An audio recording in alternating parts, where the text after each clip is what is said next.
सभी को नमस्ते और अखिल भारतीय विद्यार्थी परिषद के इस लाइव में मेरे साथ जुड़े हुए देश भर के कार्यकर्ता गण ऑनलाइन पूरी दुनिया भर से विद्यार्थी परिषद को एक विद्यार्थी परिषद के साथ जुड़ाव रखने वाले, विद्यार्थी परिषद के बारे में अच्छा सोचने वाले सभी बंधु भगिनी इस मंच पर जुड़े होंगे। अभी की परिस्थिति और कहें तो कोरोना की पूरी परिस्थिति के बारे में हम सभी युवाओं का, हम सभी विद्यार्थियों का क्या सोचना है और कैसे करके कहें कि ये सभी परिस्थितियों में हम सभी की भूमिका क्या बन रही है। हम सभी युवा, हम सभी विद्यार्थी कोरोना की परिस्थिति को पिछले 1 वर्ष से अधिक समय से देख रहे हैं। घटनाक्रम को अगर हम उस पर बात करना शुरू करते हैं तो कहीं न कहीं मुझे लगता है कि सबसे पहला उल्लेख कोरोना की पूरी परिस्थिति में उन व्यक्तियों का करना पड़ेगा जो कोरोना के लिए तीमारदारी में जुटे हैं, देश भर के स्वास्थ्य व्यवस्थाओं को खड़ा करने में जुटे हुए हैं। वो चिकित्सक, वो नर्स, वो अस्पताल के अंदर कर्मचारी, सफाई कर्मचारी, चाहे वो नगर परिषद, जिला परिषद के, नगर पालिकाओं के अंदर काम कर रहे हैं, पुलिस के कर्मी जो सुरक्षा व्यवस्था कर रहे हैं, जो देश भर के अंदर दवाइयों के निर्माण करने वाले निर्माता हैं, वैज्ञानिक हैं, शोधकर्ता हैं, जो लगातार वैक्सीन से लेकर नई-नई दवाइयों के निर्माण कर रहे हैं और वो दवाइयाँ अलग-अलग मार्गों से, चाहे वो जल मार्ग है, चाहे वायु मार्ग है, चाहे सड़क मार्ग है, उसके माध्यम से अहर्निश दिन-रात हमारे पास पहुँच रही हैं।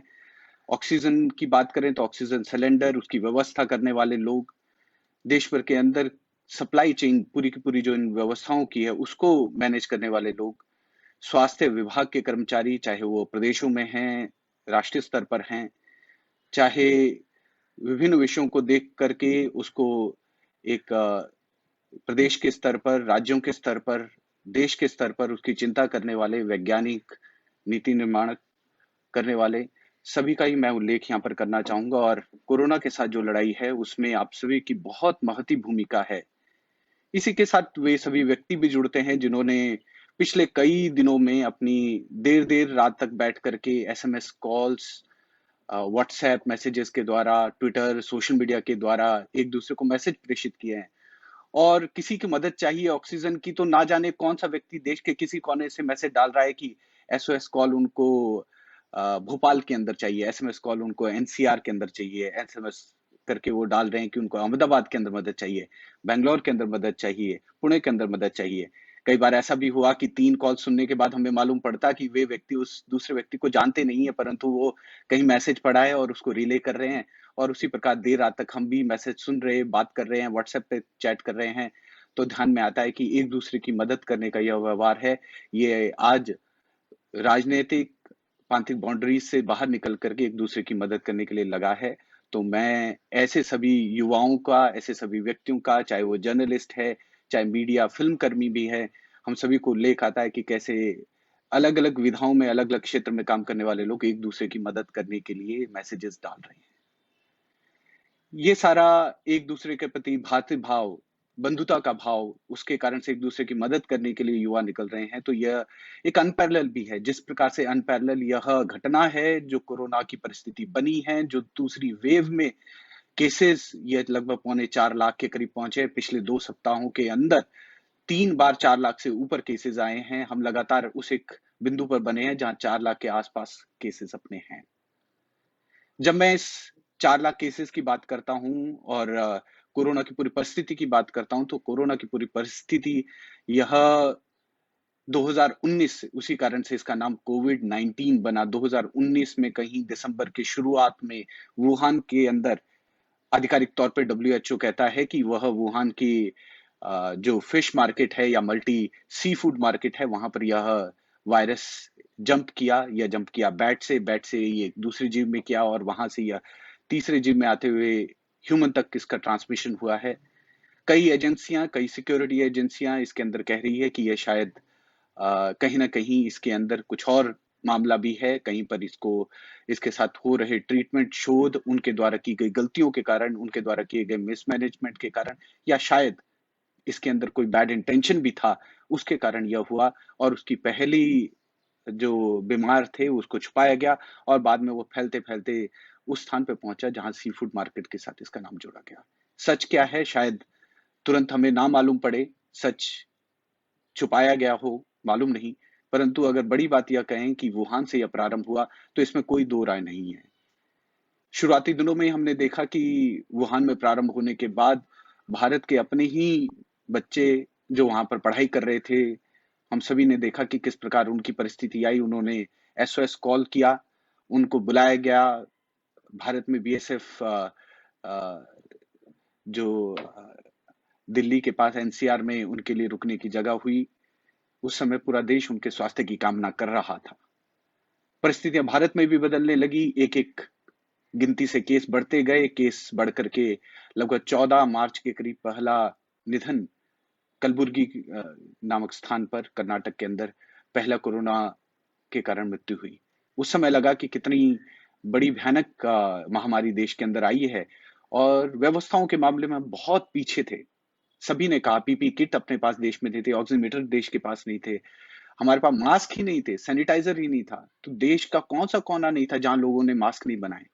कौन सा ऐसा स्थान था जहां पर लैब्स के अंदर, चाहे वो आईआईटीज थी, एनआईटीज थी, मैं तो यहां तक जानता हूं कि मणिपुर यूनिवर्सिटी के अंदर भी बायो साइंसेस की लैब के अंदर कई गैलन सैनिटाइजर बनाया गया और उसको वितरण किया गया।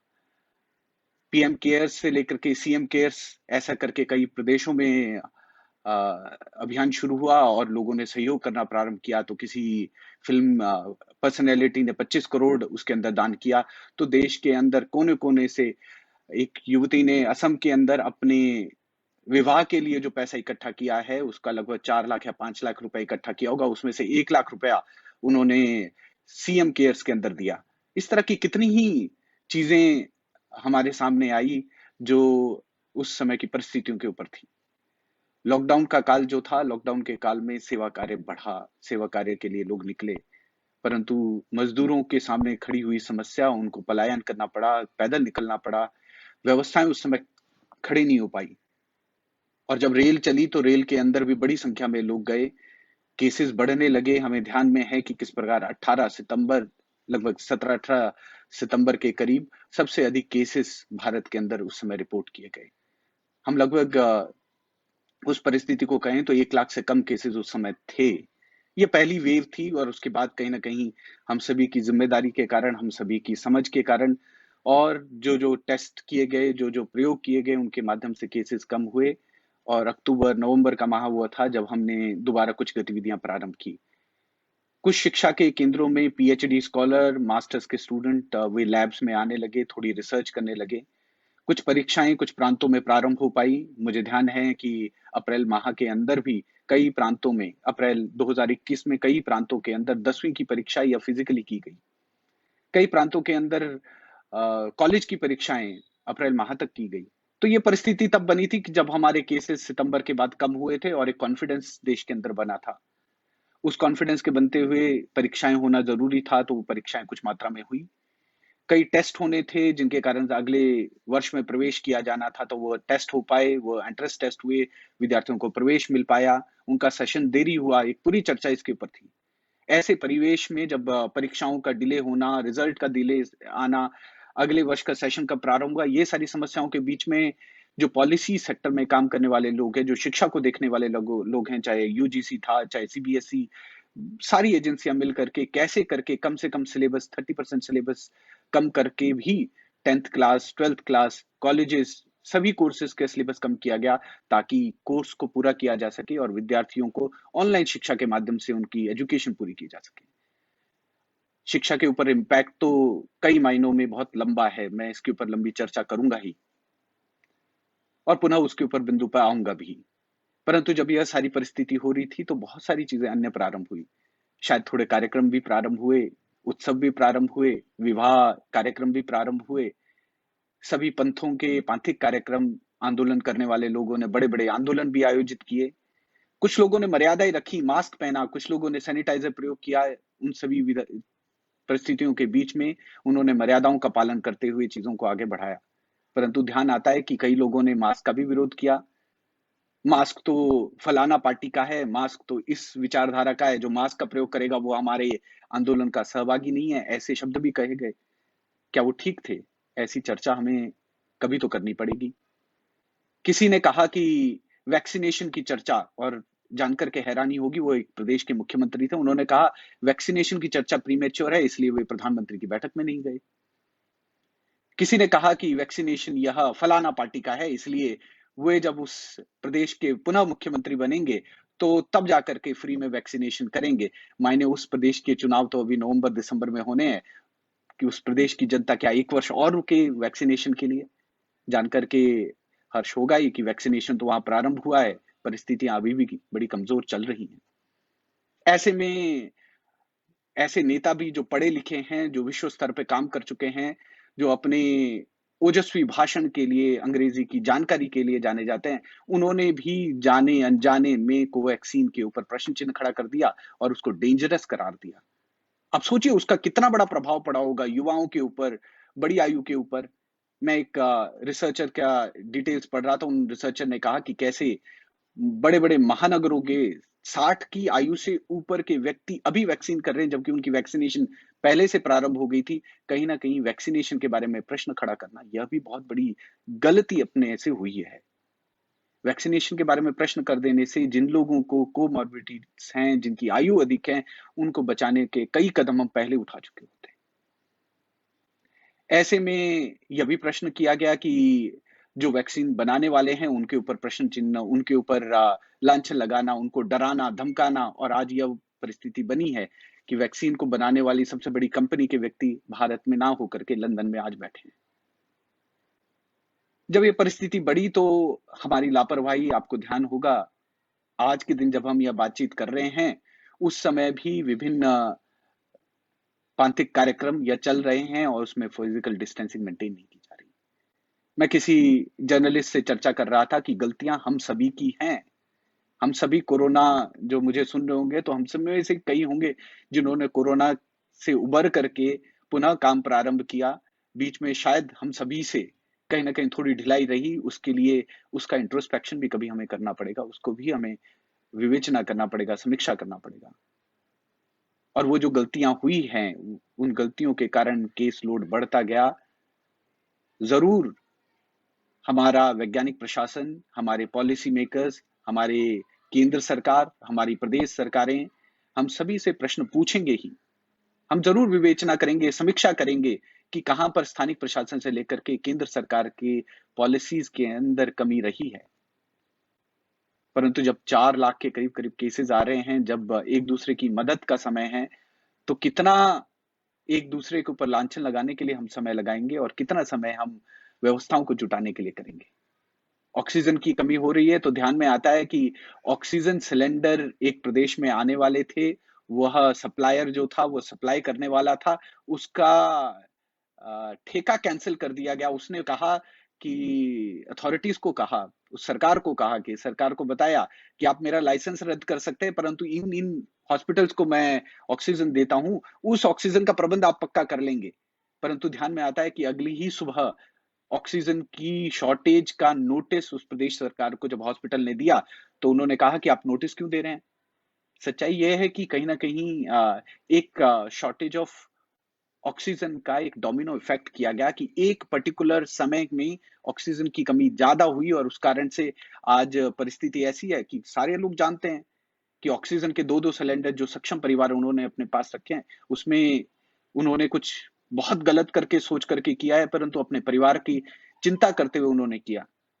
हम देखते हैं कि कितने सारे सोशल मीडिया पे काम करने वाले लोगों ने अपील की है कि खाली सिलेंडर आप कृपया अवेलेबल दे दीजिए ताकि किसी अन्य को ऑक्सीजन सिलेंडर मिल पाएँ। ऑक्सीजन कंसंट्रेटर पूरे देश, दुनिया के अंदर से आ रहे हैं।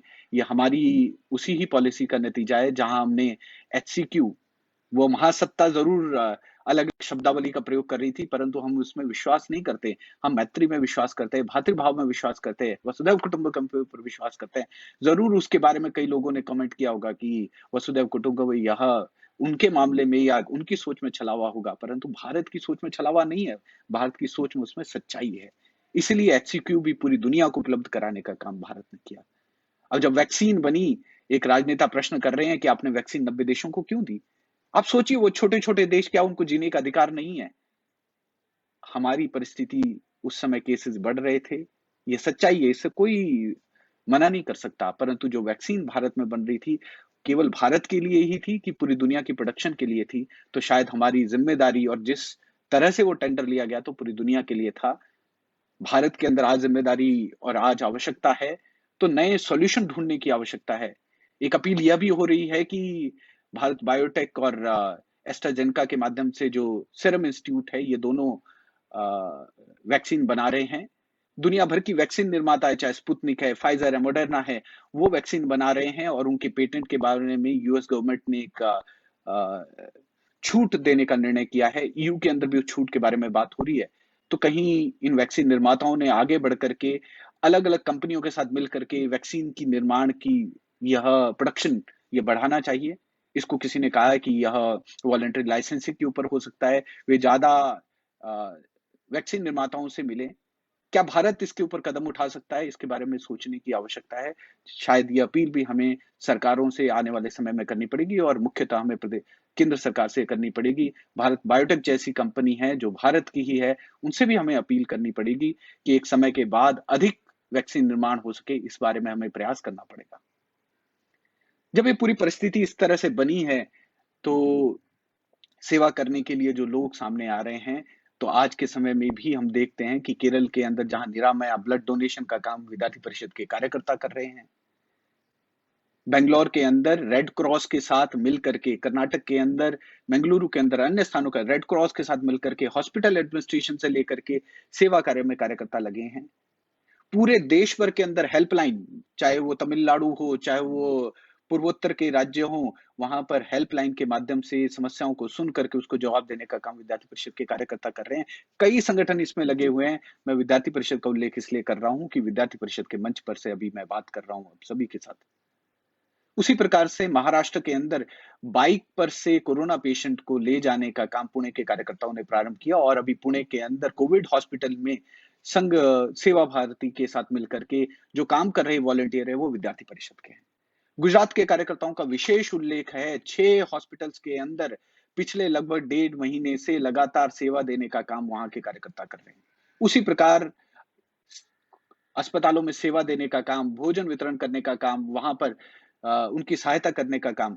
एम्स ऋषिकेश के अंदर जो कोविड वार्ड है, वहाँ पीपीई किट पहन के प्रोनिंग यानी जिसको आपने देखा होगा, छाती के ऊपर हल्की-हल्की मसाज करके, पीठ के ऊपर हल्की-हल्की थपकी दे करके, ये प्रोनिंग की प्रोसेस को ट्रेन्ड किए जाने के बाद जब ट्रेनिंग दी गई एम्स के अंदर, तो हमारे वॉलंटियर उसके अंदर काम कर रहे हैं। अपने पदाधिकारी, प्रांत के पदाधिकारी भी उसमें काम करने में लगे हुए हैं। ऐसा पूरे उत्तराखंड के अंदर जो देहरादून से लेकर के हरिद्वार और ऋषिकेश के अंदर हॉस्पिटल्स हैं, वहां पर विद्यार्थी परिषद के कार्यकर्ता काम कर रहे हैं। मध्य प्रदेश के अंदर के कार्यकर्ताओं का भी मैं उल्लेख करना चाहूंगा। उन्होंने आज आरोग्य ये योजना प्रारंभ की जिसमें स्क्रीनिंग का काम पुनः प्रारंभ किया। पिछले वर्ष आपको ध्यान होगा कि कितना बड़ा स्क्रीनिंग का काम यह धारावी के अंदर, मुंबई के अंदर, पुणे के अंदर, ठाणे के अंदर और इंदौर के अंदर हुआ, उसको रेप्लिकेट करते हुए अभी मध्य प्रदेश के अंदर, राज्य के अंदर दोनों प्रांत, तीनों प्रांत हमारे ये इस पूरे सेवा कार्य में लगे हुए हैं। उसी प्रकार से पश्चिम बंगाल की परिस्थिति, उसका एक उल्लेख मैं अवश्य भी करूंगा।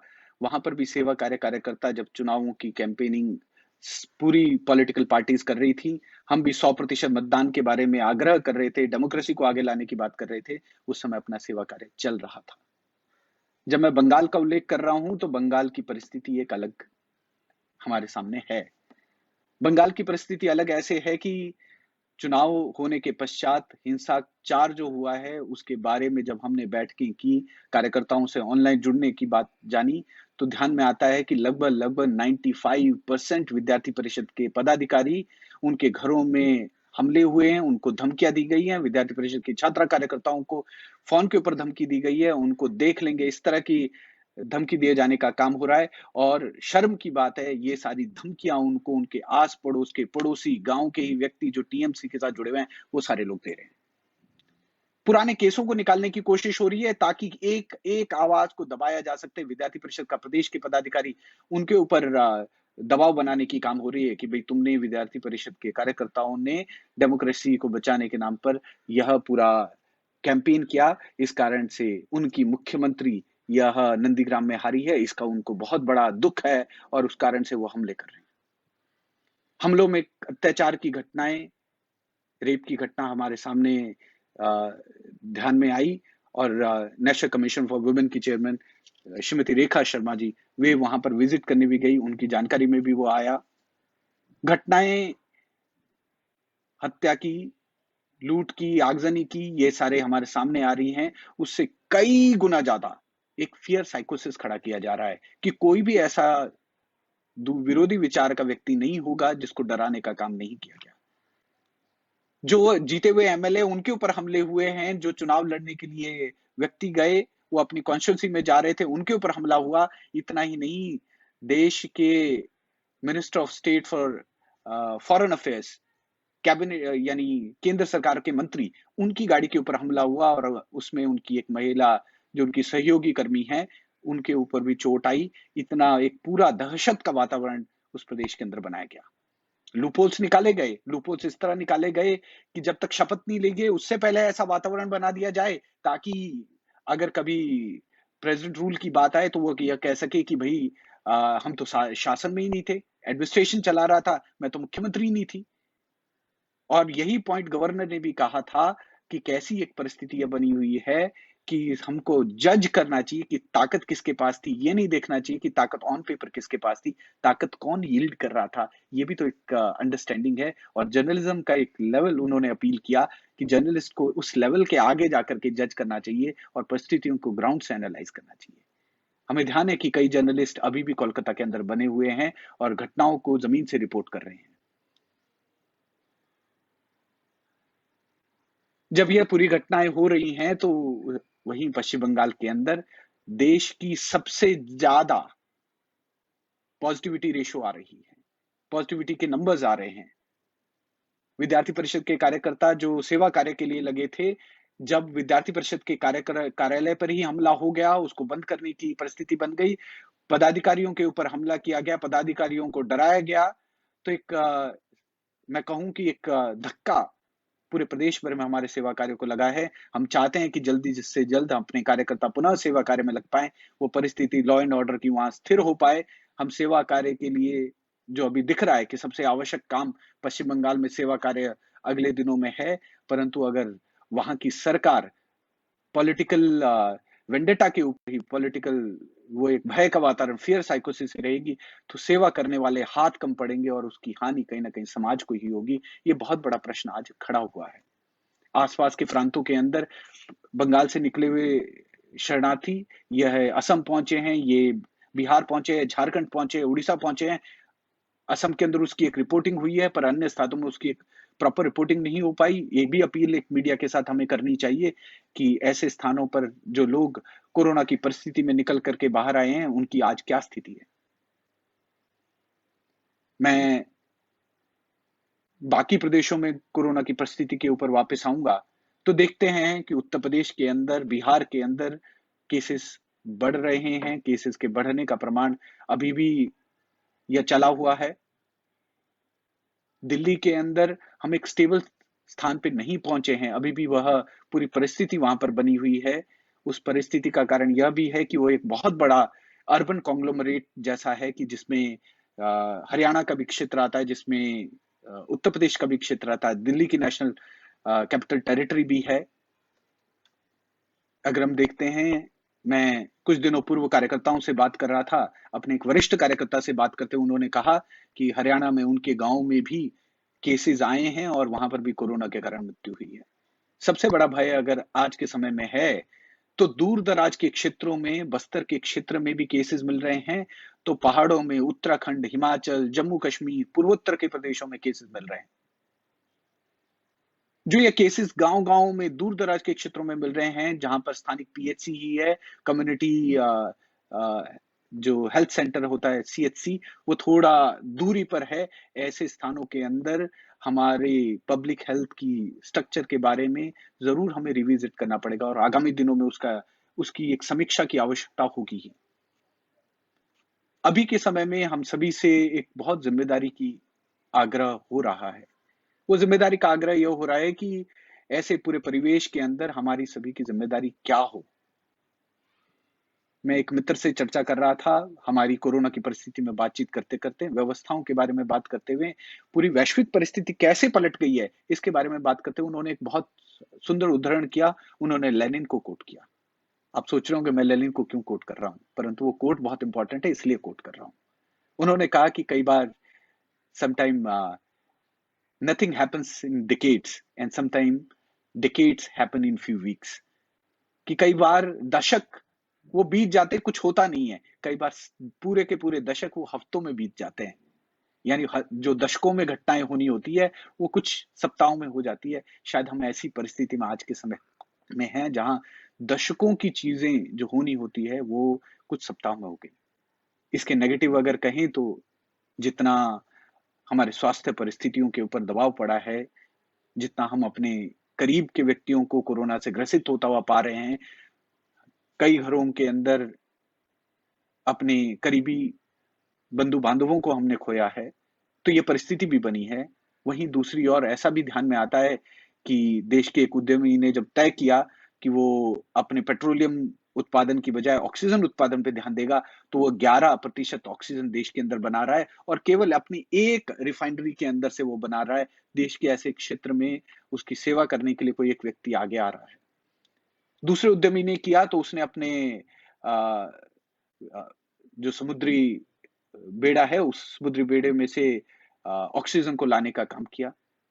हवाई मार्ग से भी पूरे दुनिया भर से जिनको हमने वैक्सीन मैत्री के दौरान, जिनको हमने एचसीक्यू दवाइयाँ पूरी दुनिया को दी, उन्होंने इस संकट की घड़ी में भारत का मदद करने का वापस फैसला लिया। कई लोग प्रश्न उठा रहे होंगे तो ध्यान में आता है फ्रांस के राष्ट्रपति ने ईयू के सभी पदाधिकारियों को, ईयू के सारे राष्ट्राध्यक्षों को ये कहा कि भारत को आप वैक्सीन के मामले में लेक्चर नहीं दे सकते। उन्होंने अपनी परिस्थिति में भी दुनिया की केयर की और आज दुनिया उसी भातृभाव के कारण वापस मदद कर रही है।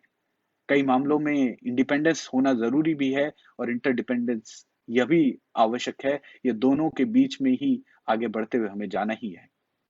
मुझे लगता है कि कैपेसिटी बिल्डिंग का काम ये देश के वैज्ञानिक, देश के उद्यमी, देश के अंदर सभी एजेंसियां ये कर रही है। तो कहीं न कहीं जो समीक्षा का दौर होगा, कहीं न कहीं जो जांच का दौर होगा, जहां हम अपने नीति निर्धारक सरकारों से, लीडर्स से प्रश्न पूछेंगे ही। हम ज़रूर प्रश्न पूछेंगे, हम छोड़ने वाले नहीं हैं। विद्यार्थी समुदाय ज़रूर पूछेगा, ज़रूर ये पूछेगा कि कहाँ पर, कौन से स्तर पर सेकंड वेव के बारे में चर्चा होनी चाहिए थी, हुई, नहीं हुई, क्योंकि एपिडेमियोलॉजी में वेव्स एपिडेमिक के मामले में, पैंडेमिक के मामले में ये आती हैं। ऐसा रिसर्च पहले से था। उसकी सिवियरिटी कम होगी, ज़्यादा होगी, ये ज़रूर चर्चा का, डिबेट का पॉइंट हो सकता है। थर्ड वेव आएगी, यह भी बोला गया है आज के समय में। परंतु मैं युवाओं की तरफ से एक भरोसा देना चाह रहा हूँ और मुझे लगता है कि आज हम सभी ये प्रण लें कि वो थर्ड वेव आने की आवश्यकता ना पड़े। ये सेकंड वेव के बाद हम इतनी ज़िम्मेदारी के साथ वैक्सीनेशन के लिए पूरा कैंपेन लेकर के आगे बढ़ेंगे। हम कैंपसेस के अंदर जो विद्यार्थी मित्रों के साथ जो कैंपेन विद्यार्थी परिषद ने पिछले वर्ष 11 और 12 मई को ली, हमने पूरे देश भर के 9 लाख विद्यार्थियों को संपर्क किया, उनसे आग्रह किया कि आपकी शिक्षा की परिस्थिति क्या है, घर में ठीक है, तो शायद इस वर्ष हम कोरोना के बारे में, वैक्सीनेशन के बारे में प्रचार करेंगे। हम उनको एहतियात बरतने के बारे में पुनः आग्रह करेंगे, उनका हालचाल अवश्य पूछेंगे। ऐसी कैंपेन भी विद्यार्थी परिषद पुनः लेगी। मुझे लगता है कि जो ज़िम्मेदारी का आग्रह देश के लीडरशिप ने युवाओं से किया, विद्यार्थी समुदाय से किया, छात्र समुदाय से किया कि अपने मोहल्ले के अंदर कॉन्फिडेंस बनाने का काम करें। मुझे लगता है आज समीक्षा का दिन समय नहीं है, वो कॉन्फिडेंस बनाने का समय है। इसलिए अपने-अपने स्थानों में जो वैक्सीन का विरोधक लोग थे, उनकी बातों को अभी छोड़ करके आगे बढ़ के वैक्सीन के मामले में पॉजिटिविटी बढ़ाने का काम हमें करना पड़ेगा। परीक्षा की कैसी परिस्थिति होगी? आने वाले दिनों में एंट्रेंस टेस्ट कब होंगे? आने वाले सेशन कब प्रवेश होगा? देखिए कोरोना की परिस्थिति में 2019-20 का जो एकेडमिक सेशन था, उसके लगभग मार्च महीना का आधा, अप्रैल महीना पूरा और कई प्रांतों में मई महीने के मध्य तक कक्षाएँ होती हैं, तो लगभग-लगभग 2 महीने से ढाई महीने ये गया था और इसके जाने के कारण एक गैप उस सेमेस्टर के अंदर आ गया। उसी प्रकार से 2020-21 का एकेडमिक सेशन जो अभी भी चल रहा है और सामान्यतः अ, मई में उसके एग्ज़ाम्स होते हैं, अप्रैल में एग्ज़ाम्स होते हैं, वह पूरा का पूरा सेमेस्टर जो सेमेस्टर पद्धति से चलता है, उसके अंदर पूरा का पूरा सेमेस्टर, पूरा का पूरा यह सेशन यह कोरोना के कारण ऑनलाइन हुआ। जिस तरह की शिक्षा हम सभी लोग बचपन से और शिक्षा में लेते आए थे, जो कैंपसेस में, कॉलेजेस में पढ़ने वाले, उन्होंने अपने आप को अपने आस-पास देखा है।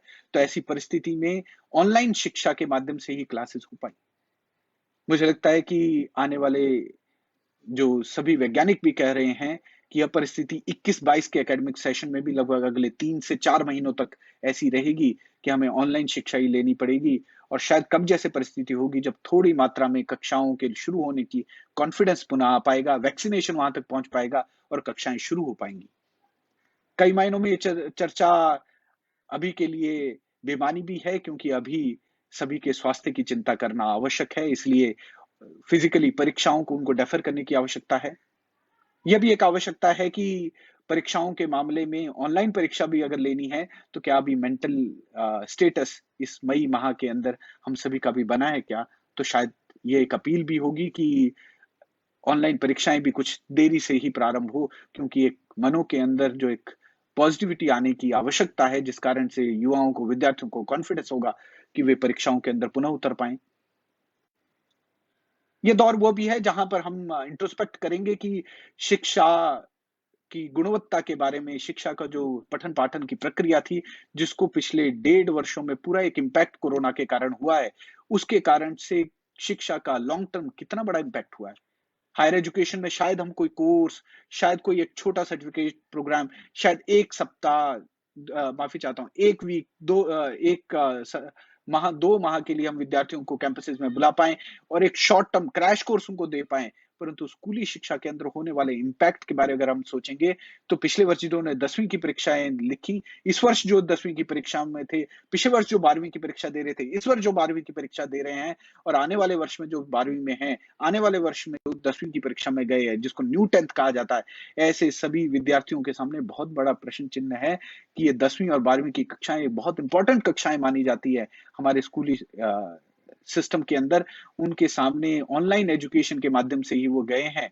तो एक बहुत बड़ा विवेचना का काम शिक्षा क्षेत्र में सभी संगठनों को करना पड़ेगा, शिक्षाविदों को करना पड़ेगा। हमारी शिक्षा नीति के बारे में भी नए तरीके से कैसे करके वो पैंडेमिक उसका एक नया एनेक्स्चर उसके अंदर जुड़ना पड़ेगा कि पैंडेमिक ने उसको इम्पैक्ट कैसे किया है। और पैंडेमिक ने उसको इम्पैक्ट कैसे किया है, अगर उसको कहीं न कहीं रिजुविनेट करना है, उसको दोबारा एक शक्ति देनी है, तो उसकी चर्चा कहीं न कहीं ये होनी पड़ेगी। शिक्षा के अंदर यह बहुत बड़ा क्षेत्र है जिसके बारे में आगामी दिनों में प्रश्न आएँगे। विद्यार्थी परिषद आगामी दिनों में आने वाले उस प्रश्न के लिए मन से तैयार है। हम शिक्षा क्षेत्र में शिक्षा परिवार की कल्पना में विश्वास रखते हैं। वो पूरा का पूरा शिक्षा परिवार उन विषयों को ले जाने के लिए, चर्चा करने के लिए तैयार है, मनस्थिति बन चुकी है। परंतु मैं वापस आज की परिस्थिति पे आता हूँ। आज की परिस्थिति यह है कि एक-दूसरे के साथ बातचीत, एक-दूसरे के साथ मन उनको कॉन्फिडेंस दे पाना, एक-दूसरे के सामने जो कोरोना की परिस्थिति बनी है, उसे एक जो मनोवैज्ञानिक प्रभाव उसका पड़ा है, उसमें एक-दूसरे से संवाद बढ़ाने का काम हमें करना पड़ेगा। मर्यादाओं में रह कर के जो फिजिकल डिस्टेंसिंग का नॉर्म पालन करके, घर परिवार में भी बातचीत कर कर के, अपने रिश्तेदारों, अपने संबंधियों के साथ भी संवाद करके, शायद ये समय होगा जब हम अच्छे पॉजिटिव इमोशंस को लेकर के आगे आ पाएँ। जिस प्रकार पिछले वर्ष पूरा का पूरा योग, आयुर्वेद के काढ़े, इन सभी के माध्यम से इम्यूनिटी बूस्टर के मामले में प्रयोग हुआ। इस वर्ष भी उसकी एक आवश्यकता दिखती है। या कोरोना की दूसरी लहर के दौरान हमने आयुर्वेदा और आयुष के सारे प्रैक्टिशनर्स को ज़रूर कोरोना सेवा में जोड़ा है, परंतु आयुष की जो प्रैक्टिसेज़ हैं, जो हेल्थ के लिए एक ओवरऑल होलिस्टिक अप्रोच सोच करके बनती है, तो ऐसा प्रिवेंशन के बारे में जो अंडरस्टैंडिंग है, उसको भी लेकर के हमें आना चाहिए। तो शायद जो पूरा का पूरा अंडरस्टैंडिंग है, उसको लेकर के हमें आने वाले दिनों में अपने-अपने स्थानों में हेल्थ के बारे में ये चर्चा भी करनी पड़ेगी। सेवा क्षेत्र के मामले में विद्यार्थी परिषद की अपील सभी युवाओं के साथ है। हम पूरे देश भर के अंदर कोरोना सेवाओं में युवाओं से आग्रह कर रहे हैं, जो स्वस्थ हैं, कॉन्फिडेंट हैं, वॉलंटरी बेसिस पर वे आगे आएँ और स्थानिक एडमिनिस्ट्रेशन से बात करते हुए हम सेवा कार्य में आगे बढ़ें और उतने समय में जब हम सेवा कर रहे हैं, तो हम फिजिकल डिस्टेंसिंग रख कर के जिनके घर में पर्याप्त व्यवस्थाएँ वो घर में भी और जो व्यवस्थाएँ नहीं है उनके लिए अलग व्यवस्थाओं में रह करके वहाँ से वो कोरोना सेवा कर रहे हैं और फिर अपने घर में वापस भी जाना है तो जो एक क्वारंटाइन पीरियड है उसको मेंटेन करते हुए करेंगे। ऐसी ही काम विद्यार्थी परिषद के कार्यकर्ता यहाँ मुंबई के अंदर रेलवे के हॉस्पिटल के साथ कर रहे हैं, डिजास्टर मैनेजमेंट सेल के साथ कर रहे हैं। उसी प्रकार की सेवा कार्य देश भर में अन्य-अन्य स्थानों पर प्रदेशों के अंदर हो रहा है। पिछले वर्ष उत्तर प्रदेश के अंदर तहसील, गाँव में कोरोना वॉरियर्स के तौर पे कोरोना प्रहरी के तौर पर हमने सूची बनाई। आने वाले दिनों में इस तरह के एक अभियान की आवश्यकता प्रतीत होती है। तो चर्चा यह भी है कि पूरे उत्तर प्रदेश के अंदर जो शहर क्षेत्र है, नगर पालिका हैं, उनके पास जाकर के हम युवा इकट्ठे मिलकर के वहाँ सेवा कार्य करने के लिए आगे बढ़ेंगे। ऐसी परिस्थिति में बहुत नए एग्जाम्पल भी हमारे सामने आ रहे हैं कि युवा खड़े होकर के मदद करने के लिए आए हैं। तो जो कोरोना के कारण जिनकी मृत्यु हुई, घर परिवार में कोई नहीं है, ऐसी परिस्थिति बन गई कि जो रिश्तेदार हैं वो बहुत दूर हैं, आ नहीं सकते। तो ऐसे में मदद करने का काम भी विद्यार्थी परिषद के कार्यकर्ता कर रहे हैं। जैसी मदद विद्यार्थी परिषद के कार्यकर्ता कर रहे हैं, कई अन्य छात्र संगठन, कई अन्य समाज सेवी संगठन, कई अ, धार्मिक संगठन, ऐसे सभी संगठन मिल करके सेवा भाव से आगे निकल रहे हैं और वे सभी लोग सेवा करने के लिए खड़े हो रहे हैं। जब प्रश्न आया कि 1 मई से वैक्सीनेशन की कैंपेन शुरू होगी, तो सभी लोगों को लगा कि वैक्सीनेशन शुरू होगी, ये बहुत आवश्यक है, आवश्यक था ही। परंतु ऐसी वैक्सीनेशन के दौर में यह भी एक चिंता का बिंदु आया कि जब मैं एक वैक्सीन ले लूँगा, उसके पश्चात में लगभग 4 सप्ताह, 6 सप्ताह, 8 सप्ताह depending upon the kind of vaccine, Covaxin अथवा कोविशील्ड जो भारत में है, स्पुतनिक जो आने वाली है, तो उस वैक्सीन के कारण जब तक वैक्सीन लेने के पश्चात 1 माह नहीं हो जाता, 4 सप्ताह नहीं हो जाते, तो ऐसा कई चिकित्सकों ने कहा, वैज्ञानिकों ने कहा कि तब तक आप ब्लड डोनेशन नहीं कर सकते।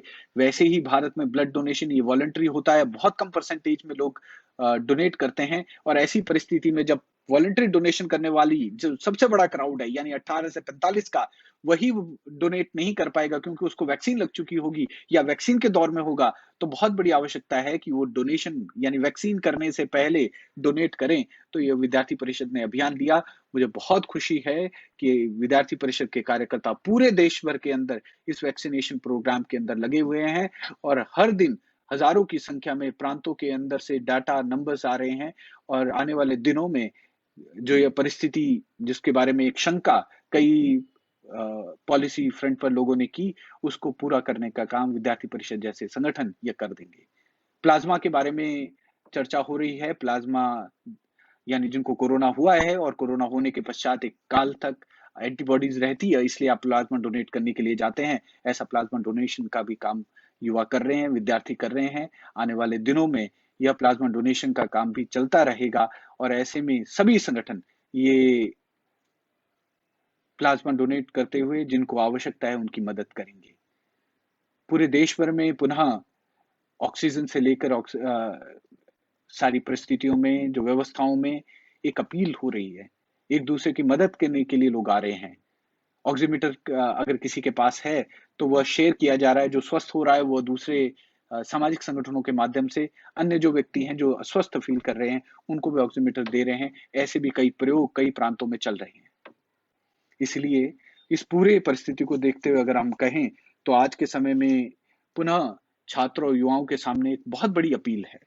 बहुत बड़ी अपील यह है कि अपने आस-पास के वातावरण का सभी आस-पास के पड़ोस के बंधु-बांधवों से चर्चा, बातचीत करते हुए किसको क्या आवश्यकता प्रतीत हो रही है, कैसी मर्यादा में रह कर के हम एक-दूसरे की मदद कर सकते हैं, कैसे कोरोना की परिस्थिति में जो निर्बंध लगे हुए हैं, जो कंडीशंस लगी हुई हैं, उन कंडीशंस का पालन करते हुए हम सेवा कार्य को आगे बढ़ सकते हैं। चाहे वो संस्था विद्यार्थी परिषद हो सकती है, कोई अन्य सेवा संगठन हो सकते हैं, कोई अन्य छात्र संगठन भी हो सकता है, जिसके साथ मिलकर के हम मदद करने के लिए आगे आ सकते हैं। यही एक बहुत बड़ी ज़िम्मेदारी छात्रों के सामने, युवाओं के सामने आज के समय में है, क्योंकि इसी ज़िम्मेदारी के कारण जो एक सेंस ऑफ पॉज़िटिविटी है, किसी की मदद करने के लिए, किसी की जान बचाने के लिए जो प्रयास आज युवा कर सकता है, ये आज से पहले के किसी भी कालखंड में ऐसा नहीं आया। इमरजेंसी के काल में युवा खड़े हुए थे डेमोक्रेसी को बचाने के लिए। जितनी बार कोई महामारी आई, जितनी बार भी कोई त्रासदी आई, युवा बाहर आए, सेवा संगठन बाहर आए, उन्होंने मदद की। परंतु आज की परिस्थिति उससे भी आगे जाकर के है। इसलिए जो विद्यार्थी परिषद में 1971 में अपील की कि आज का छात्र आज का नागरिक है, तो वह नागरिक का धर्म निभाते हुए हम सभी सेवा कार्य में, समाज कार्य में आगे बढ़ेंगे। यह अपील मैं पुनः सभी युवाओं से, बंधु-बांधवों से, विद्यार्थी समुदाय से, छात्र समुदाय से ये मैं करता हूँ। गुरुजन जो हमारे बीच में हैं, जो जोश के साथ होश का काम करते हैं, मुझे लगता है कि अपने महाविद्यालयों के अंदर, अपने विश्वविद्यालय परिसरों के अंदर छात्रों के साथ संवाद करते हुए कॉन्फिडेंस छात्रों के अंदर हम बनाएँ। ज़रूर ज़िम्मेदारी का भाव, समझ का भाव गुरुजनों के माध्यम से विद्यार्थियों को मिलेगा और एक ज़िम्मेदारी के साथ आज के समय में जो सेवा क्षेत्र में काम करने की आवश्यकता बन रही है, जो समझदारी का काम करने की आवश्यकता बन रही है, उसमें सभी युवा मिल कर के आगे आएँ। मेरे सामने पुनः कोरोना वॉरियर्स को सम्मान करने का और उनको एक धन्यवाद प्रेषित करने का, एक हृदय में से एक आभार व्यक्त करने का एक ज़िम्मेदारी महसूस हो रही है और मैं हम सभी युवाओं के माध्यम से देश भर के विद्यार्थी समुदाय के माध्यम से सभी कोरोना वॉरियर्स ऐसे डॉक्टर, नर्स, पुलिसकर्मी, स्वास्थ्यकर्मी जो दवाई बनाने वाले, दवाई को पहुँचाने वाले हैं, जो सड़क मार्ग में ड्राइव करते हुए, गाड़ियाँ चलाते हुए दवाइयों को पहुँचा रहे हैं, जो विमान के माध्यम से उन दवाइयों को एयरलिफ्ट कर रहे हैं, जो समुद्री मार्ग से व्यवस्थाओं को ऑक्सीजन को ला रहे हैं, व्यवस्थाओं को ला रहे हैं, ऐसे सभी कोरोना वॉरियर्स जो कोरोना वॉरियर्स की एक लंबी श्रृंखला खड़ी हुई है, ऐसे सभी कोरोना वॉरियर्स को धन्यवाद प्रेषित करता हूँ और अपनी वाणी को यहाँ विराम देता हूँ। ज़रूर आपके कुछ प्रश्न होंगे, मुझे लगता है हम सभी एक ही विचार से अभी सोच रहे हैं कि कैसे करके सेवा के माध्यम से समाज का भला हो पाए, समाज की रक्षा हो पाए। यही अपील आप सभी से करते हुए मैं वाणी को विराम देता हूँ। मैं जो प्रश्न देख पा रहा हूँ या सबकी अपील देख पा रहा हूँ, वे रक्तदान के मामले में, वे सेवा कार्य के मामले में आह्वान कर रहे हैं। मैं झारखंड के प्रदेश मंत्री राजीव जी को देख पा रहा हूँ, शमशेर जी को देख पा रहा हूँ, करण छेत्री को देख पा रहा हूँ, शिवम जी को देख पा रहा हूँ। तो सभी लोग अब सेवा कार्य कर रहे हैं अपने-अपने स्थान पर और इन सेवा कार्यों के माध्यम से प्रयोगों के माध्यम से, सेवा कार्यों के माध्यम से नए-नए तरीके से भी हमने सेवा के कार्यों में युवाओं की भागीदारी बढ़ाई है। कोई उदाहरण भी खड़े किए हैं। किसी ने ऑटो के माध्यम से कोरोना पेशेंट को ले जाने का काम किया, तो ऐसे रांची के कार्यकर्ता उनका भी बहुत अ, ये उपयुक्त होगा कि उनका उल्लेख यहाँ पर किया जाए।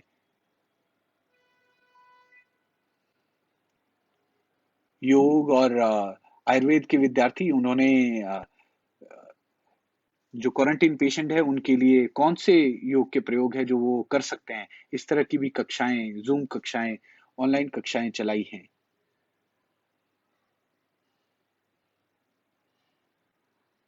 तो पुनः आप सभी इस लाइव में जुड़े कार्यकर्ता, बंधु-भगिनी, युवा, आप सभी को पुनः इस पूरे अभियान के साथ और सेवा कार्य में जुड़े रहते हुए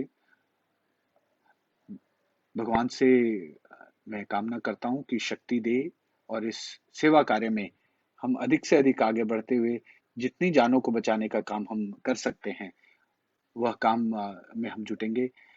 जम्मू कश्मीर में अचल जी लिख रहे हैं कि कठुआ के अंदर बिलावर में 200 बेड का अस्पताल तैयार करने में विद्यार्थी परिषद के कार्यकर्ताओं ने थोड़ी मदद की है। तो इस तरह का अभियान भी विद्यार्थी परिषद के कार्यकर्ता अन्य सामाजिक संगठनों के साथ मिल करके कर रहे हैं। कहीं सेवा भारती के साथ मिल करके कर रहे हैं, कहीं रेड क्रॉस के साथ मिल करके कर रहे हैं, कहीं अन्य सामाजिक संगठनों के साथ मिल करके काम हो रहा है। एक विषय का उल्लेख मुझसे छूट रहा है, मुझे ध्यान आता है कि किस प्रकार पंजाब के अंदर सतलुज में रेमडेसिविर वो नदी में पड़ी हुई मिली। कई बार ऐसी घटनाओं को सुन करके कितना गुस्सा मन के अंदर आता है कि ऐसी परिस्थिति में जहाँ एक रेमडेसिविर मिलना किसी की जान बचा सकता है, वहाँ हज़ारों रेमडेसिविर उसकी शीशियाँ वो नदी में फेंक दी गई और दवाइयाँ भी थी, उसको भी फेंका गया।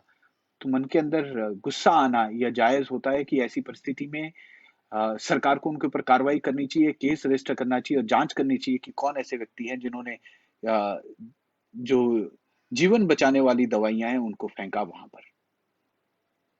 हमारे साथ कार्यकर्ता जुड़े हैं। मैं पुनः आप सभी को धन्यवाद प्रेषित करता हूँ और सभी से अपील करता हूँ कि हम सभी लोग एक ऐतिहासिक कालखंड में हैं, एक ऐसी परिस्थिति में हैं जहाँ पर हम सभी को इस कोरोना परिस्थिति से लड़ते हुए कई अनुभवों हमारे सामने आएँगे। समाज के अंदर हमने सामाजिक अनुभूति, ग्रामीण क्षेत्र में अंदर जाके अनुभूति कार्यक्रम किए, परंतु उससे भी कहीं ज़्यादा समाज की ऐसी पीड़ा को कम करने में हमारे जो कुछ क्षण, हमारे कुछ जो योजना का काल हमें हमारा लग रहा है, शायद हमारी मदद लग रही है, उसके कारण से हम सभी अपने आप को धन्य पाएँगे कि ऐसा कालखंड में हमने कुछ सेवा का काम किया, जो हमें एक सैटिस्फैक्शन, हमें एक समाधान अपने-अपने स्थान पे देगा। मैं पुनः युवाओं, विद्यार्थियों से अपील करता हूँ कि इस पूरे भाव को कि हमारे कुछ सेवा कार्य से एक अपील हो पाएगी और युवा लीडरशिप से अपील करता हूँ कि चाहे फ़ोन के माध्यम से, चाहे योजनाओं के माध्यम से लीड अलग-अलग विषयों की जहाँ-जहाँ से हमें मिलती हैं, वो व्यवस्थाओं को इकट्ठा करके पहुँचाने का काम जो हम कर रहे हैं, उसके साथ लगे रहें। जो रक्तदान टीकाकरण से पूर्व उस अभियान के साथ हम जुड़े हैं, उसको भी आगे बढ़ाएँ। जो अलग-अलग स्थानों पर हॉस्पिटल में जाकर के वॉलंटियर काम हम कर रहे हैं, जिसमें कोरोना वॉरियर के करीब रह कर के, साथ में मिल कर के हम काम कर रहे हैं। ऐसे अभियानों के साथ भी हम जुड़े रहें और हम प्रॉम्प्ट रहें, शिक्षा क्षेत्र से लेकर के अन्य विषय जो आने वाले समय में होंगे, उससे पूर्व समाज की सेवा का काम हमें जो मिला है, उसको हम पूरी एक ज़िम्मेदारी से हम निभाएँगे और कोरोना की परिस्थिति में जो हमारी ज़िम्मेदारी है, अपने-अपने स्थान पे अपना मास्क अपने साथ रखते हुए, अपने साथ में सैनिटाइज़र साथ में रखते हुए हम प्रयोग करेंगे। इसी के साथ मैं अपनी वाणी को विराम देता हूँ। मुझे नहीं लगता कि कोई प्रश्न है, परंतु हम सभी एक ही भाव से यहाँ पर जुड़े हुए हैं और सभी के साथ एक ही मंतव्य लेकर के, एक ही निवेदन लेकर के इकट्ठे हुए हैं। मैं अपनी वाणी को विराम देता हूँ और पुनः सभी कोरोना वॉरियर्स को भगवान से उनको शक्ति देने का, सामर्थ्य देने की अपील करते हुए, प्रार्थना करते हुए अपनी वाणी को विराम देता हूँ। भारत माता की जय। धन्यवाद।